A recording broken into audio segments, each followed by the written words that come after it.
Pernah dengar nggak sih istilah buy now or cry later? Banyak dari kita yang menunda membeli rumah dengan alasan menunggu waktu yang tepat. Tapi tahu nggak sih kamu, menunda beli rumah bisa menjadi keputusan yang akan memberatkan kita di masa yang akan mendatang. Yuk kita bahas kenapa. Harga properti cenderung naik setiap tahunnya. Misalnya rumah di kota besar setiap tahunnya naik 10 hingga 20%. Jika kamu menunggu terlalu lama, rumah yang kamu inginkan hari ini bisa jadi harganya sudah naik di tahun depan. Itu pun kalau masih tersedia. Di The Grandia Premium Residence misalnya, awal dipasarkan di tahun 2019 harganya masih 300 jutaan saja. Namun di unit terakhir tipe yang sama pada tahun 2022 harganya sudah mencapai 900 jutaan. Cukup tinggi bukan peningkatannya? Jadi semakin lama kamu menunda, semakin sulit mengejar harga properti. Saat ini bunga KPR masih terjangkau, namun suku bunga sangat dipengaruhi oleh kondisi ekonomi.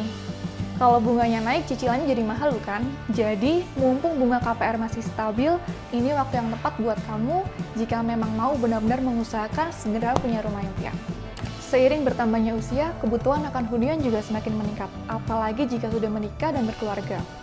Kebutuhan akan tempat tinggal yang nyaman menjadi prioritas utama. Menunda beli rumah bisa jadi kamu akan menghadapi tekanan-tekanan yang lebih besar di masa depan. Tekanan tersebut bisa jadi harga rumah yang semakin tinggi atau ketersediaan yang semakin terbatas. Beli rumah bukan hanya soal tempat tinggal, tetapi juga investasi. Nilainya terus tumbuh dari waktu ke waktu. Selain itu, jika kamu membeli rumah sebagai aset, bisa kamu sewakan sebagai passive income. Jadi, beli rumah lebih awal, sama saja kamu menabung di aset yang terus tumbuh. Di luar semua poin tadi, ketersediaan akan lahan untuk hunian semakin terbatas. Klaster-klaster semakin menjauh dari pusat kota. Ini terjadi karena permintaan akan hunian semakin meningkat. Tempat tinggal saat ini juga semakin diperebutkan, terutama perihal lokasi.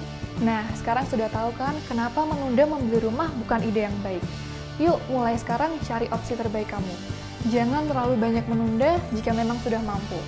Jika kalian terlambat, itu akan menyusahkan dirimu sendiri di masa depan nanti.